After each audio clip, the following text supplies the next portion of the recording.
What's going on, everybody? Welcome back to the Going the Distance podcast presented by ImmaculateSports.com. Twitter's at ImmacSports. Instagram is also at ImmacSports. TikTok, YouTube, Immaculate Sports. It's episode 244, and it may not be the longest episode that we've had, Kyle, but there's still plenty to talk about. We've had a major injury in the NBA playoffs. We know where Cooper Flagg is possibly headed, and also it's rivalry week in MLB. So plenty to go through. Yeah, the first ever rivalry week, or at least they're marketing it that way from the MLB, where they put up a whole bunch of different matchups this weekend between teams that supposedly have a rivalry. I don't know about Detroit and Toronto, but we do get some good matchups in there, like the Subway Series, the former Bay Bridge Series, the Subway. No, I already said the Subway. The Highway Series, is that what they call the Angels, Dodgers? Yeah. Beltway. So, I said it sounded right. Seattle, San Diego, we get in there. Lone Star State battle between Houston and Texas is always fun. Battle of Ohio, South Side versus North Side with most of the Chicago teams. And we didn't have too many things to talk about, so we figured we'd talk about it and predict the different series and how they might go with a little, fun twist on it, of course. And then we also have some rankings that we wanted to do just to fill some time, and something that we've always thought has been interesting is ranking the ballparks.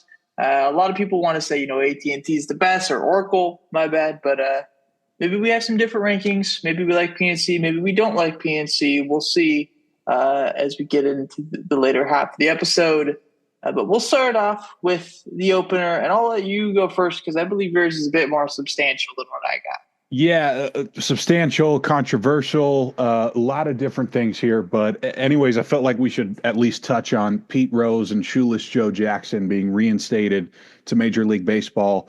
I understand that these guys may have done some bad things off the field, but that's not what I'm talking about necessarily. I'm just talking about when you're talking about the all-time hit leader, it shouldn't be detracted a line through his name. It's Pete Rose. And, Shoeless Joe's got his own records too. These guys deserve their name in the record book. That's what it's all about. Who knows if this will impact Hall of Fame voting in the future. PED guys are not the same necessarily, but in their own bubble away from the rest of the league. So it's unfortunate that these guys have passed away before they can see this, but I feel like numbers wise, we're headed in the right direction.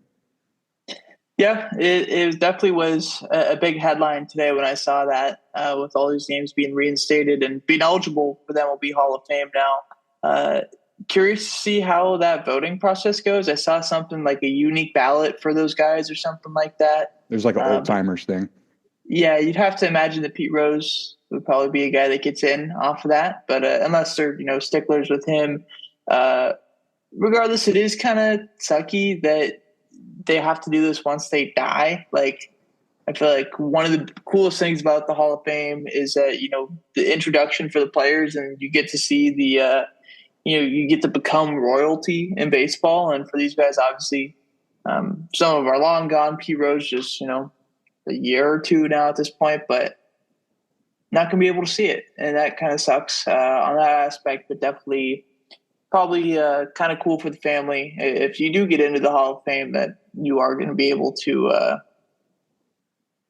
know that some of that hard work and stuff like that was really appreciated by others. Anyways, maybe a bit less important, but something important to us A's fans is that Gage Jump is moving up to Double-A. He started off the season. This was a guy who we drafted last year in the second round.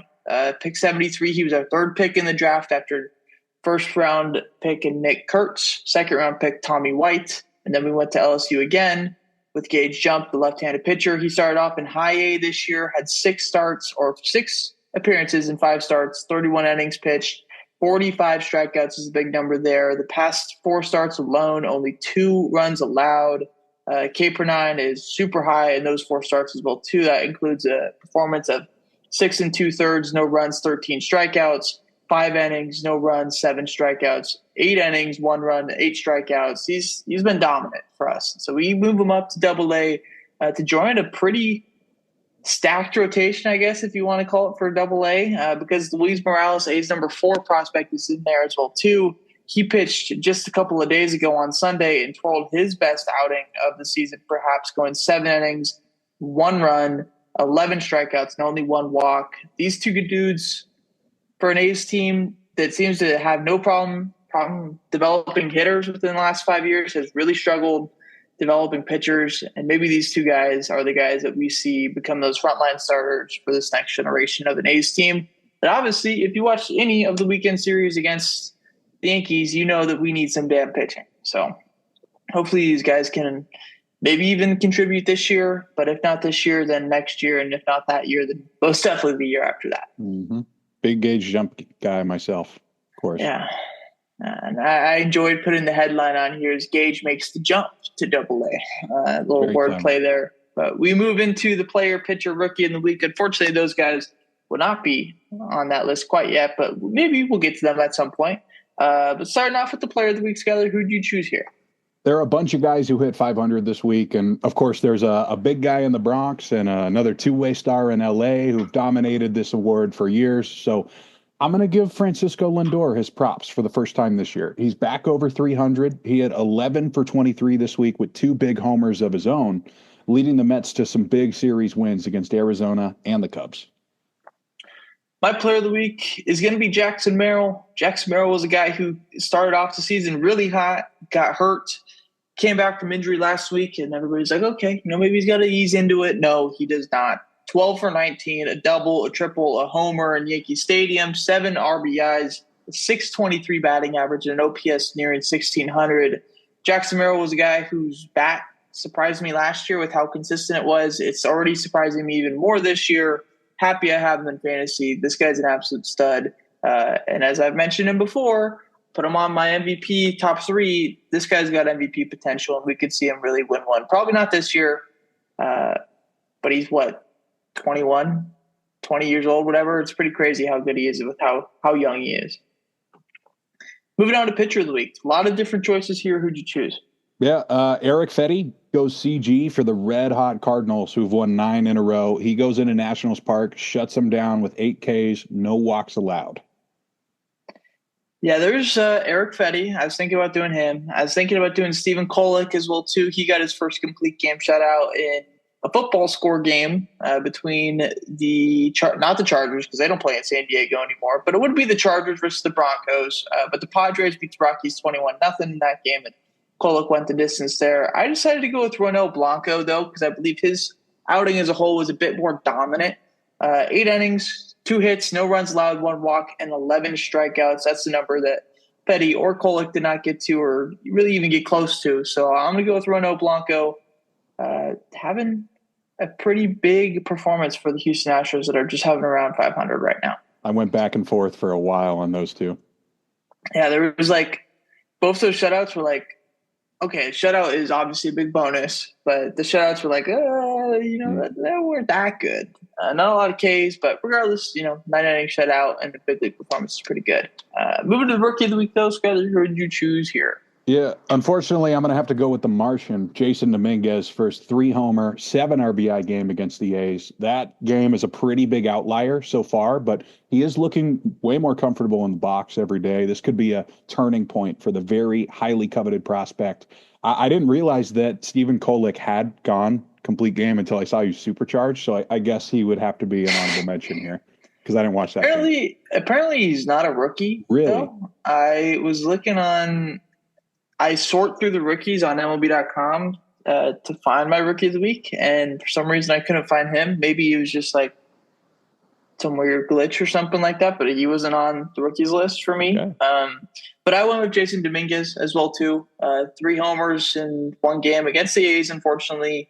Not much besides that, but still a pretty good week for a guy who's got a lot of expectations as a prospect. Now moving into our rivalry weekend picks. I don't know why I always struggle to say that word. 15 different series, though, all somewhat rivalries. We'll start off one that definitely is, with the White Sox and the Cubs playing in, obviously, Chicago, but playing at Wrigley. Yeah, the Cubs just got humbled. by the Giants and the Mets. So I think they're going to take it out on the South side here with the 3-game sweep. Despite being much more entertaining compared to Colorado or Pittsburgh, the White Sox just aren't winning on the road. They're just 3-17. Yeah, the pitching matchups in this one go Shane Smith versus someone we don't know. Shane Burke versus Matt Boyd, and Jonathan Cannon versus Colin Ray. Boyd and Ray have been pretty damn good for the Cubs so far, a bit surprising. Shane Smith's been good for the White Sox, but I don't think they're going to have any chance to start stopping that Cubs offense. So I'll go with the Cubs sweep in this one. Moving to Ohio here with the Battle of Ohio between Cleveland and Cincinnati. Two very similar teams this year, but to me, Cleveland seems to always find a way to win the close ones, even with a struggling bullpen, because it's just better than Cincinnati's. So I got Cleveland winning this one 2-1. Watching Cincy struggle to keep their big leads last week kind of ruined them for me, at least for now. Yeah. Pitching matchups in this one go Bybee versus Singer, Luis L. Ortiz versus Chase Petty, and Ben Lively versus Andrew Abbott. I think Cincinnati could get one of them, but I'm going to go Cleveland taking 2 out of 3 in the series. Now moving to Pennsylvania, Pittsburgh versus Phillies. I saw this one. I don't think Phillies fans think this is a rivalry at all. Maybe Pittsburgh does because they're a bit more of a little brother here, but what do you think about this series? Yeah, I have heard Pittsburgh Mets at least 20 years ago was possibly bigger than this one, but it is the same state. And I'm going to give Philly the 3-game sweep again because they really impressed me against Cleveland this weekend. Sunday morning is going to be Skeens against Christopher Sanchez. That's the one shot for the Pirates. Other than that, it should be ugly. I think Pittsburgh actually got a pretty good draw here with their starters. Obviously, getting Skeens is a big get, but Andrew Heaney as well on Friday, who's been pretty good this year, I think can match up decently well against those left-handed bats in the Philly lineup. Regardless, though, it's Suarez, Wheeler, and Sanchez for the Phils, so it doesn't really do you too much. So maybe Pittsburgh steals the Sunday game, but I got Philly taking 2 out of 3 in this one. Next up, another, I guess it's technically, it's probably not actually in the same state. Washington versus Baltimore. Yeah, I got Baltimore winning this one 2-1 at home. Despite their horrific rotation, they will get a Zach Eflin start. And Washington's hasn't been much better outside of Mackenzie Gore. So if Baltimore can get that offense going, they should be fine. If they can't, I'm about done with the Orioles. Yeah, pretty ugly series here. Orioles been off to a pretty rough start, and Washington has just been all over the place, it feels like, outside of a few key players. Luckily, one of those key players, Mackenzie Gore, is going to be starting on Friday versus Kyle Gibson, so I'll give them that game. And I think they get one of the next two with Jake Irvin and Michael Soroka starting. So I'll go Washington takes 2 out of 3 in Baltimore. Next up, the Subway Series, the Mets versus the Yankees. This one is at Yankee Stadium, I believe.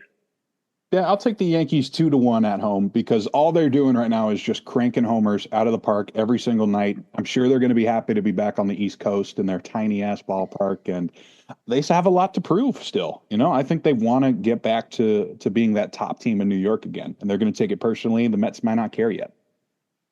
This is going to be a fun series, perhaps the most emotionally charged series that we see with Juan Soto coming back to the Yankees Stadium for the first time since his departure, which really shouldn't have been that big of a deal, but it is.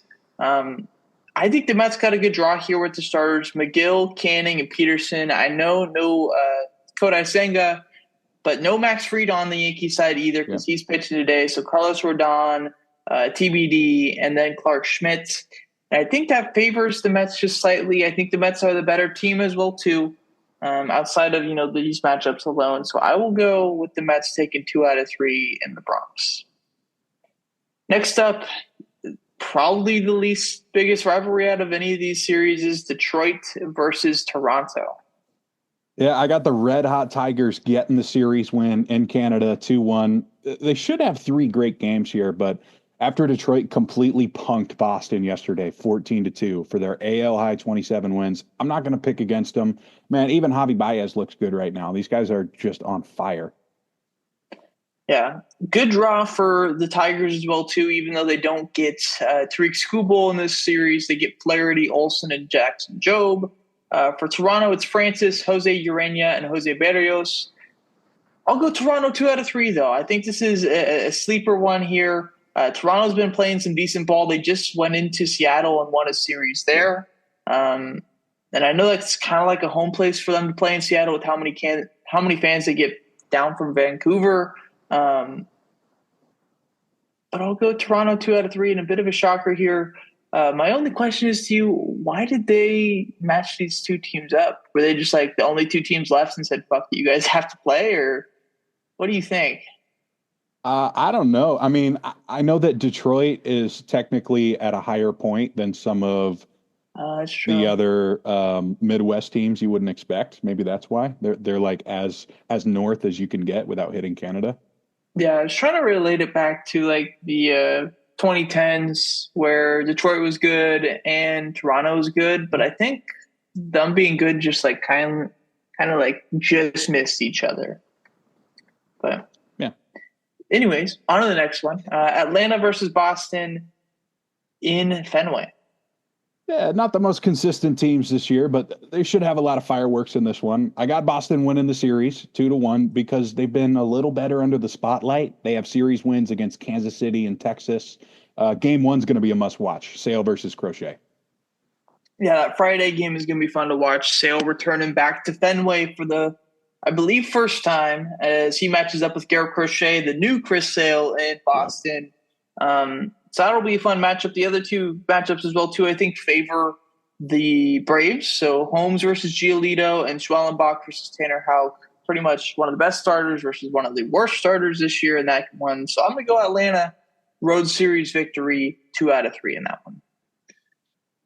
Battle of Florida, I guess. I don't think they have a name for it. Tampa Bay versus Miami.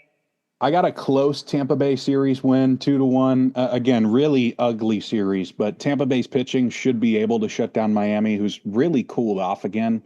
Tampa's been fine on the road, probably because they don't really have a home. But I really like a couple of walk-off wins they've had recently.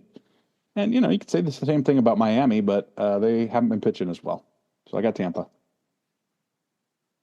Interesting pitching matchups in here. Taj Bradley versus Max Meyer on Friday is going to be a fun one. Drew Rasmussen versus Edward Cabrera is going to be a fun one as well, too. And then Shane Baz versus rough Sandy Alcantara to start the year.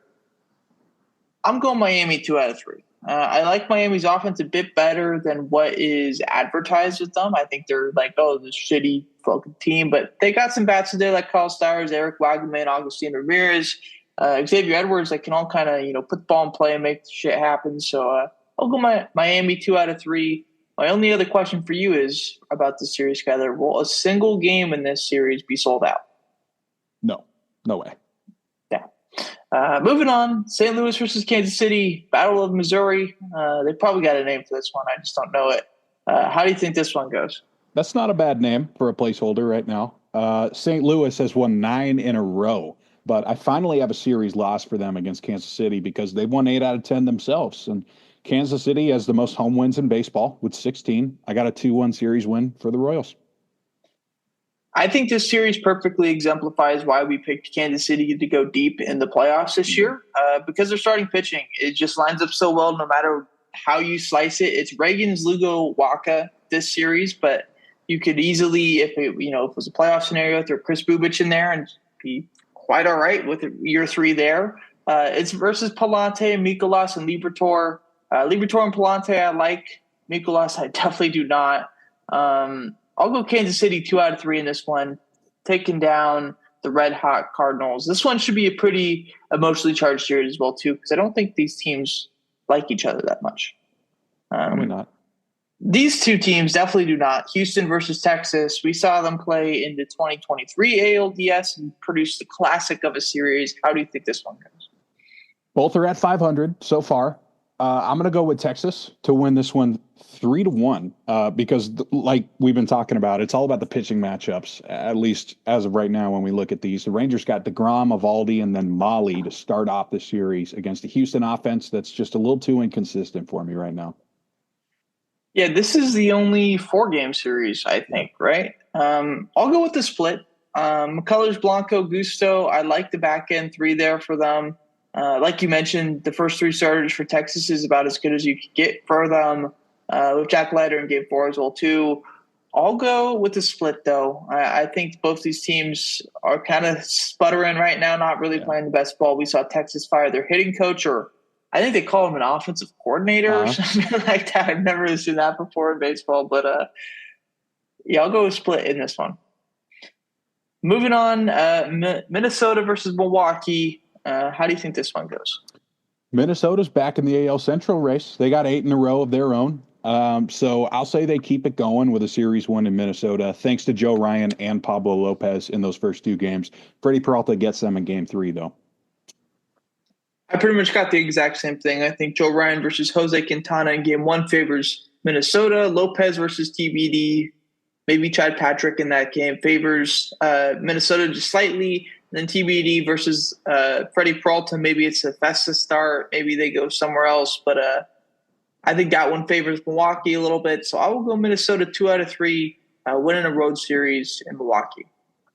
Next up, the only divisional matchup that we have.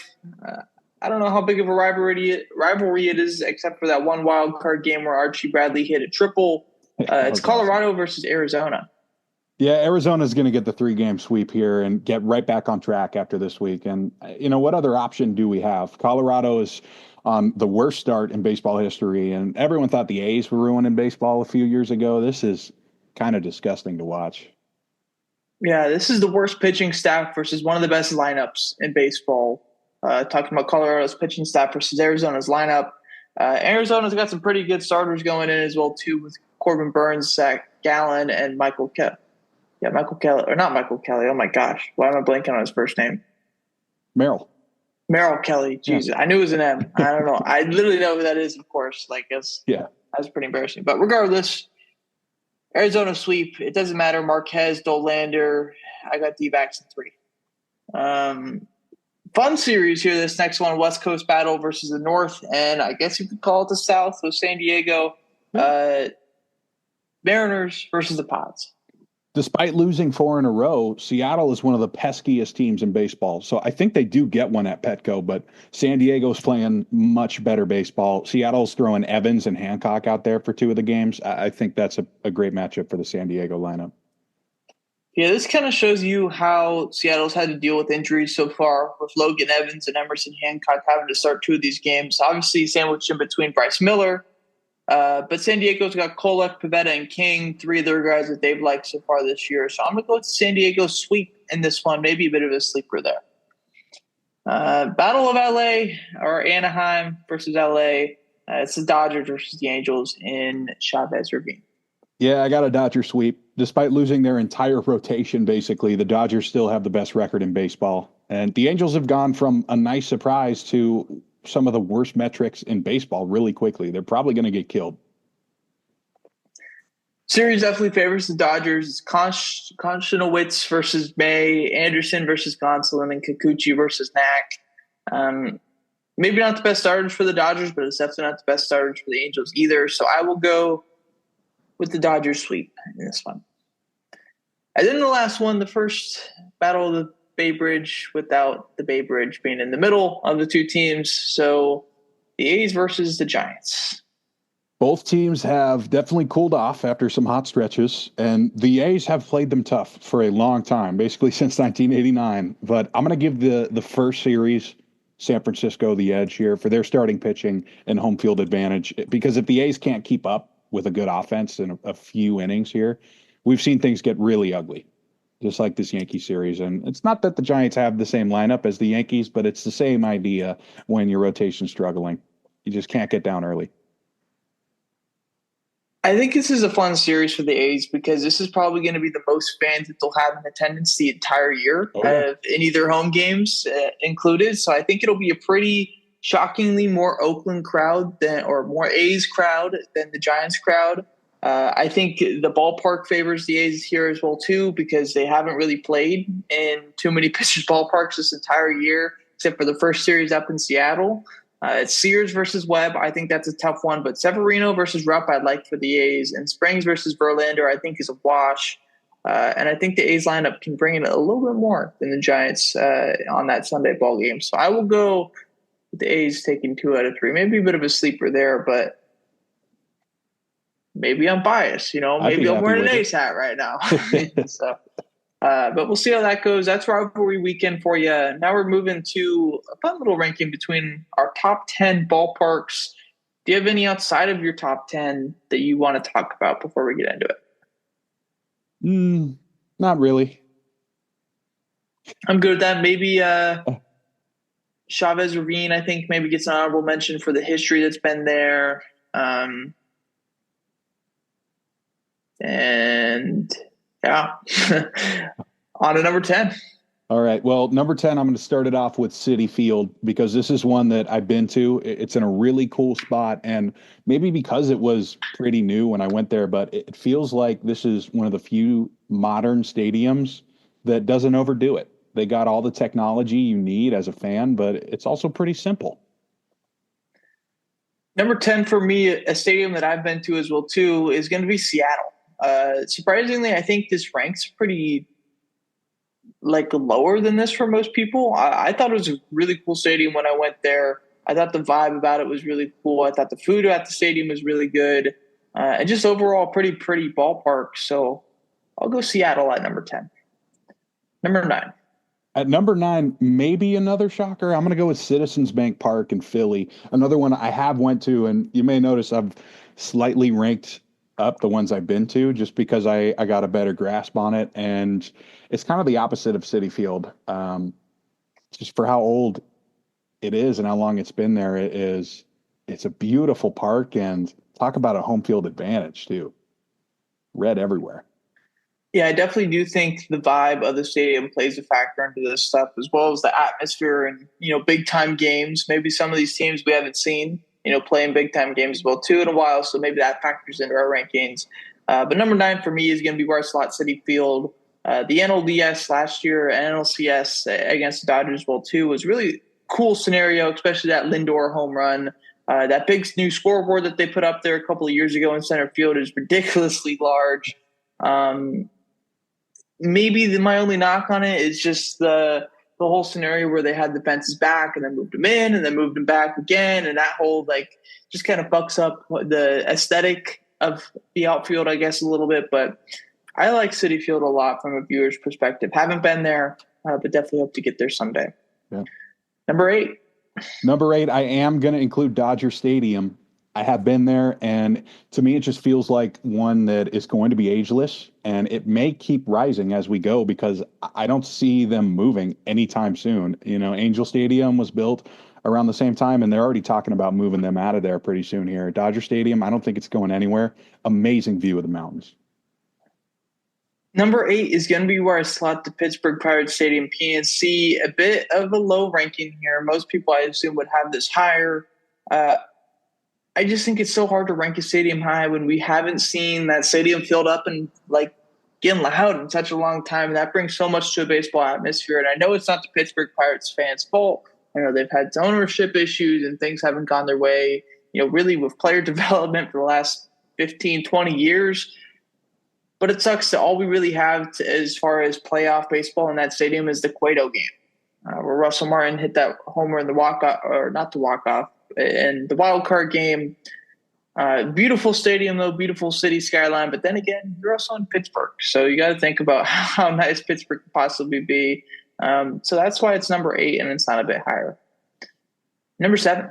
Yeah, number 7's where I got PNC Park in Pittsburgh. And maybe if I had been there ever in my life, it would be higher. Maybe if, like you said, they had some more important games go on there. But maybe I'm just more of a mountain guy than a water guy. It's one of the other things there, the rivers over there. So, yeah, I guess I thought I was being harsh on them, but I guess we're on the same page here. PNC, beautiful view, just not as electric as like a Citizens Bank Park. I think you can really jump these two stadiums together with what I have at number 7, which is Baltimore, Camden Yards. Obviously, Baltimore is not the greatest city, but I think we see the same kind of thing with Citi Field as far as the aesthetic in the outfield with moving in the wall and then moving it back, and now you have this weird little dead space there. But I like the bullpens. I like the building in right field. I like how they have the markers of where the guys hit the ball. I think it's a pretty cool stadium in general, lots of cool views.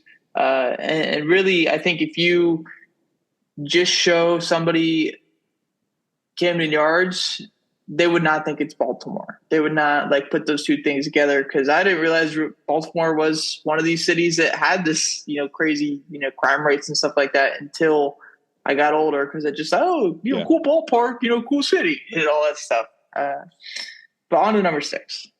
Number 6, I'm going to go with Coors Field, one that I wish to visit someday. Have not been there yet because it is just one of the most unique places you can visit. There's nothing that looks like it, right? It is a massive park, and you kind of need that with the amount of balls that leave the yard there. But again, like I was saying, maybe it's the mountains. It's just there's just no view like Coors that I've seen in the major leagues. Coors is one I probably should have put on my honorable mentions.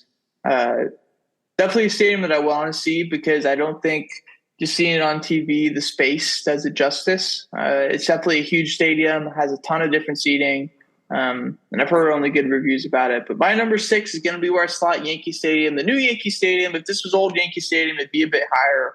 But maybe the history at new Yankee Stadium isn't quite there yet. Obviously, it's in New York, which is a huge plus, the biggest market that we've seen. It's got the Yankees playing there, the biggest brand in baseball. I just don't like the stadium itself that much. I don't think left and right center field are, particularly aesthetically pleasing spots to look at. Obviously, it's got some cool little like knickknacks with the short porches, Monument Park in center field, but at number 6, I feel like it's a low ranking, but that's where I'd put it. Number 5. Well, I don't have Yankee Stadium on here. I've been there. I agree with you. I would prefer old Yankee. Maybe it's because it's an exact replica. And thinking back too to when I visited, everyone in the crowd was more worried about what A-Rod was up to than what the actual stadium was looking like. So I didn't think of it for a top 10. But anyways, at number 5 here, I have Oracle Park Stadium. We both have been to many times, and another one that's very unique. It's right on the water, McCovey Cove. There's really nothing like it. Maybe Cincinnati, but it's different. It's not the ocean. It's a river. It just kind of gives me the creeps when I go there. Maybe it's the people, but I find myself always getting lost there. It's just a really weird stadium, but it is beautiful. So it's in the top 5, but just not in my top 2. Yeah, I think if you take any non-baseball fan there, that's probably the stadium that they're like, oh, wow, like this is a really cool place in general. It's super pretty. Just a cool place to be with the atmosphere and whatnot, and how right field you can just kind of walk by and they don't really care. You can kind of just do whatever you want and see the McCovey Cove. They got the Coke bottle in left center field, the huge scoreboard in center field. Obviously good food there as well too, garlic fries, stuff like that. But maybe we have a bit more, experience here as well too. Maybe that could be good or bad for it, since we live so close to Oracle. But it's a great stadium. I have it at number 5 as well too. I don't think I mentioned that yet, but yeah, it does make the top 5, but it's not the top 4. Maybe I know the history with the Giants, especially in our lifetime, has been really good, but they didn't win a World Series there, which makes it feel like they didn't do as much there. I know that obviously the big Ishikawa winning the pennant in 2014 or 2012, whatever year that was super big, but I would have liked to see more World Series moments there to bump it up a little bit more. Number 4. Let's go with a classic, Wrigley Field in Chicago. Never been there. Another one. It's probably going to be on everyone's list because I don't see it ever leaving. It's the Ivy. It's been there since. Through the good and the bad, right? Integration, but also National League integration. They were their own league. Now it's still here in the entire MLB, if that makes sense. I'm trying to make the hand gestures to now we're in the MLB, this big market, and Wrigley Field has survived it all. Similar to one more that's going to be on both of our lists, I'm sure. But this one I have as the bottom of the 2. Number 4 is going to be where I slot Citizens Bank. You had it a bit lower. I have it a bit higher because I just value that postseason atmosphere so much more. And I think Red October is the best postseason atmosphere in baseball. Obviously, a very pretty stadium as well, too. They got the cool Ivy batter's eye in center field. They got the cool scoreboard in right field on the wall. But the fans just go fucking ballistic, man. And I think that is such a cool thing in baseball. And a sleeper aspect of these ballpark rankings. It's just, how can it be in late October in Philly when the Phillies are playing is fucking ridiculous. Number 3. At number 3, I'm going to go with Fenway Park. I have been there. It is freaking awesome, man. That green monster, until you see it in person, you have no clue. That is a beast of a stadium feature, and definitely one of the most fun times I've ever had at a baseball game. Number 3 is giving away a slot, Petco Park. I think the vibe of San Diego has gone up so much in the past few years as well, too. And the biggest thing is that no matter what night you go there, it could be a Monday, it could be a Sunday night national televised game, or a Tuesday afternoon game, which never happens. There's going to be 45,000 people there. Like, you just don't see that at every stadium. And Petco Park and the Padres fans have been showing out the past 4 or 5 years. Team's good. Stadium's cool. The vibe is cool as well, too. I haven't been there, but I definitely need to go there soon. So Petco makes number 3, heavy on just the vibe and the coolness aspect of the stadium. Maybe not the history, because there really isn't any history there. But number 2. Number 2, I'm going to give Camden Yards a big bump up there because I think this is another one that will never get taken down unless they end up doing some remodeling. And it's just another one of those situations where the warehouse out there is something you never see. They built it straight in there, similar to my number 1 that we'll get to. Maybe moving the fences around is weird. Maybe that harpens it a little bit, but this is one definitely on the top of my list that I've never been to. Makes you feel like you're not even in Baltimore. Like you said, it's more majestic than that. Number 2, best stadium I've never been to is going to be Fenway. And maybe I have it a bit lower than you, because I would imagine that's going to be your number 1, just because I haven't been there, the number 1 stadium I have. But Fenway just has the cool, like, old-time baseball aesthetic that you want. It's got the monster. It's got those ridiculous dimensions in center field and right field. It's got seats where you can't see shit. It's got seats that face, right field instead of home plate. That just wouldn't happen if you go to a newer stadium where everything's kind of designed to be pleasant for the viewer. I'd imagine that, neighborhood around it, even though I haven't been there, is just really cool, just how it's built into the city and the blocks of the space. And it doesn't really take up a huge, geographical footprint either. So I'll go Fenway number 2. Which leads us to number 1, and I'll let you rant about Fenway. My Fenway Park pick is number 3, actually. I decided to go with Petco at the top. Oh, yeah, I was tripping. I don't know why I said that. You already talked about it. Number 3, Fenway, basically, you know how I described it, right? Unbelievable experience, but I've been there already. So I guess it's not knocking down the history. It's just different experiences. And Petco Park kind of saved baseball in San Diego. It's another situation where they built it straight into the warehouse that was in the outfield already there. And definitely the most beautiful stadium I've ever been to. That kind of broke the rankings. Fenway's is beautiful in its own way. Petco Park in San Diego is kind of just almost unbelievable. And again, this is in San Diego, and it's probably a park that's never going to leave either. And Fenway has another 100 years on them. Maybe that's why I put them 3 instead of 1, too. But Petco hasn't seen its best days yet, which is crazy. I don't know why I completely spaced out on you talking about it or whatever, but gets me to my number 1, which is a stadium I got to go to last year. That's going to be Wrigley in Chicago. It was just such as someone who appreciates baseball, I've said I'm a baseball purist. Like, it's like the Mecca of baseball. There's so much history, good and bad, for the Cubs. The Go Cubs Go, the 7th inning stretch, like all that is just like these little niche things that don't happen anywhere else. And obviously the USA, because that's really where baseball is super prominent, but the world, I guess, in general, if you want to include Japan and all these other countries that play as well too. The food is amazing. how it's built into Chicago as well too, and how they've modernized it over time as well too, to really make cool outside areas around the stadium. The people there are super nice. The ushers and all those people have been there forever. So you're talking to people that are just like pretty much walk-in history museums, whether it be a hot dog vendor or, somebody guiding you to your section. I think every single thing that you see there is really cool. The fans are super nice. They got cool accents as well too. So I'll go with the Bears fan stadium at Wrigley, number one. Okay. I'm just thinking right now off the top of my head, some new stadiums coming. Tampa Bay will get one because theirs got destroyed. Of course, the A's are most likely going to start digging in Vegas, but you never know what could happen there. And they love expansion. So we could see possibly the White Sox even maybe not leave Chicago, but that place is a mess.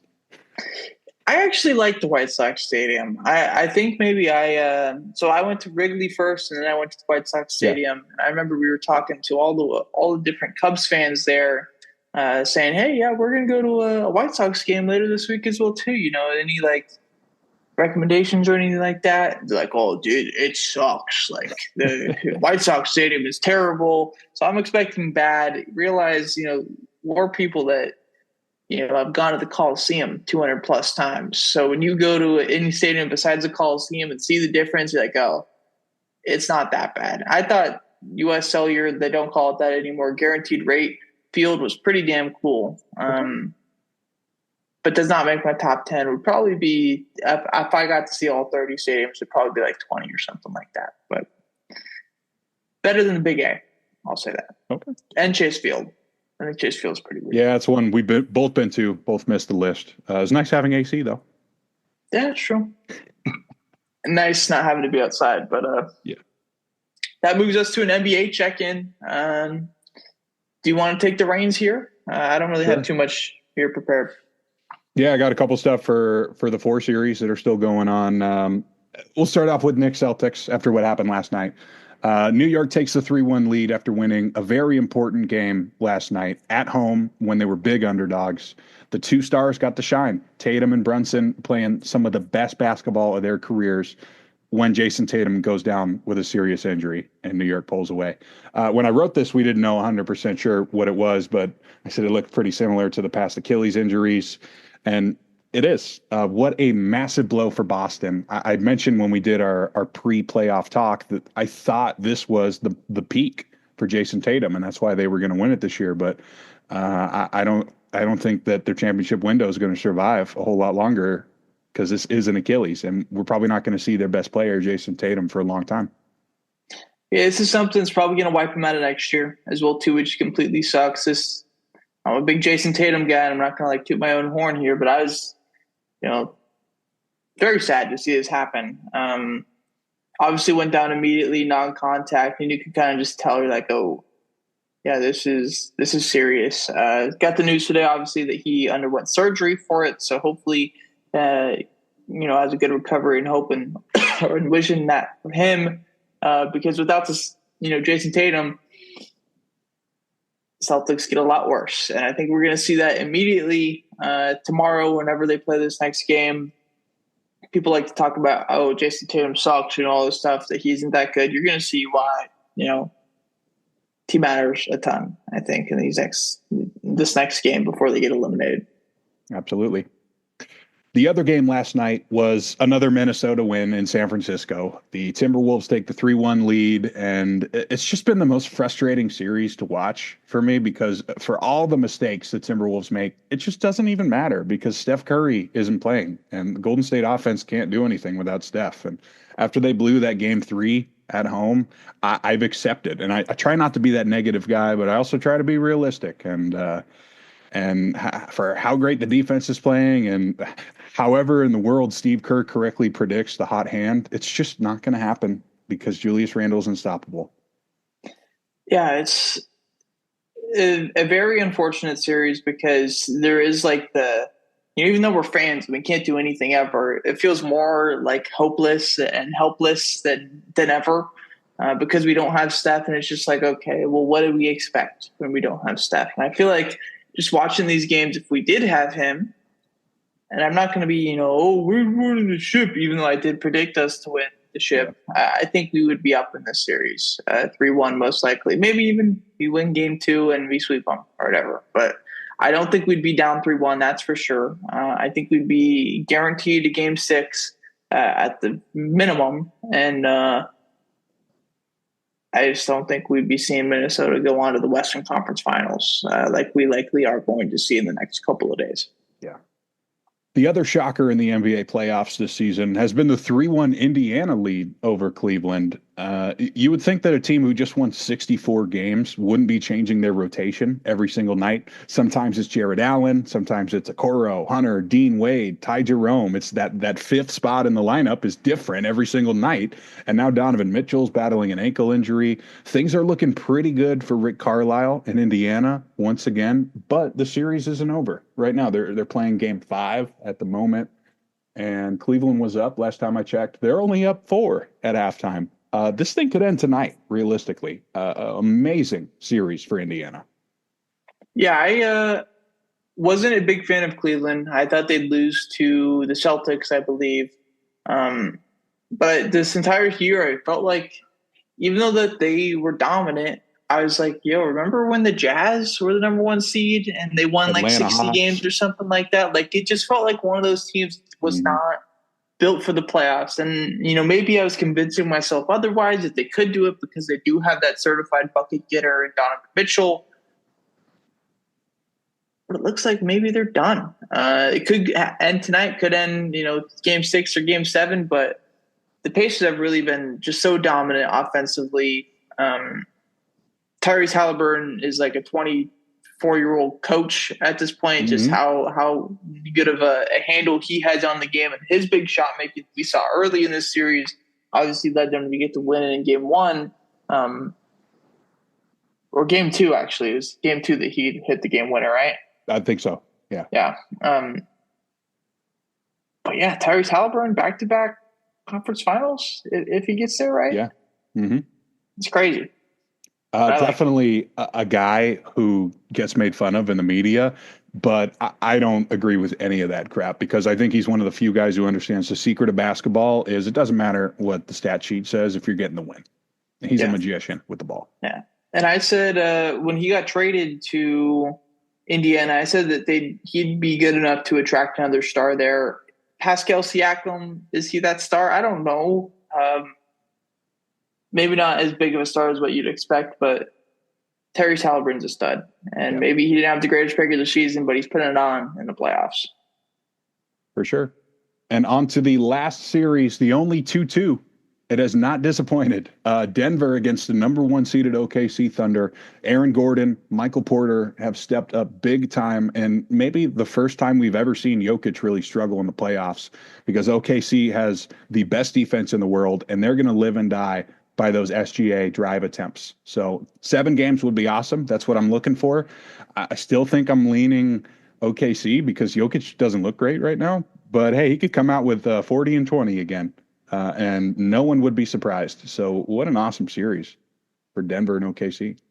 There has been a fun series to watch. Feels like every game, you don't really know what's going to happen until the game's over. There is no predicting that series, I feel like. And if I were to choose a winner, I think I'd choose Denver because I trust Jokic to break out of that slump and, put up one of those big, 40, 20, and 10 games rather than him not even performing and them still being in these games. Like if he starts performing, it's over. Like there's no chance that the Thunder can win the series if Jokic plays the way that we know that he can. And I think he's very much capable of doing that because he's shown it so many different times in the past. Absolutely. All right. I got one more basketball related thing before we get out of here. Maybe the biggest thing other than Jayson Tatum that happened last night. The Dallas Mavericks won the lottery. They had a sub 2% chance to do it. They jump up 10 spots and they get that Cooper Flag spot. And the really interesting part about this lottery this year is that all of the usuals got completely screwed here. I mean, Charlotte was in the top 4. They were the only ones that belonged there, and they end up with 4, one of the worst spots they could have gotten. So Dallas at 1. The rumor today is they're going to take flag and not think about it. But San Antonio at 2, Philadelphia at 3, definitely trade spots. Dylan Harper is a great player, but San Antonio and Philly have invested a lot into their shooting guards. So we'll see what happens there. To round out the top 10, we got Charlotte at 4, Utah at 5, Washington gets absolutely screwed going down to 6, New Orleans Pelicans at 7, Brooklyn at 8, going to be tough to trade for Giannis with the 8th pick, Toronto at 9 dropping, and Houston at 10. Yeah, definitely good to see that the draft lottery matters. Again, last year it just was so stupid. I hated that the draft class was that bad. They should have just forced Cooper Flag to come out of high school or something like that, even though it's not possible. Because nobody even cared when the Atlanta Hawks got the first overall pick. I don't think I saw a clip all year posted on Instagram of Zachary Richachet. I honestly forget who was drafted second. Alex Sarr. That's who it was. Reed Shepard third. He didn't even play. Wasn't even playing. Yeah. This is going to be a stacked class. Don't you worry. It's good to see that we finally got back to how it should be, because last year was a really poor showing by the NBA rookies. But moving into our layups bowl predictions, last week was, I guess you could call it a rough week. I had the Dodgers and Miami over 8.5 on Wednesday. That did hit. I believe they got a 10-0 victory for the Dodgers in that one. It was something like that, yeah. They scored 3 runs in the 9th inning from like a James Outman 3-run homer, I think. So that hit. Skyler had Miami over Chicago on Friday. I watched that game. That did not happen, unfortunately. This week, Houston versus Texas split is my guess. Or not my guess, my pick. I guess they're all guesses regardless. But a split between the 2 Texas teams is what I have. And the MLB, of course. All right. Also sticking with baseball for my picks. I had Tampa over Miami on just Saturday. That's Drew Rasmussen against Edward Cabrera. I mean, I might as well turn that into a Tampa Bay series win too. Just a 3-gamer. So we might as well go with the series win.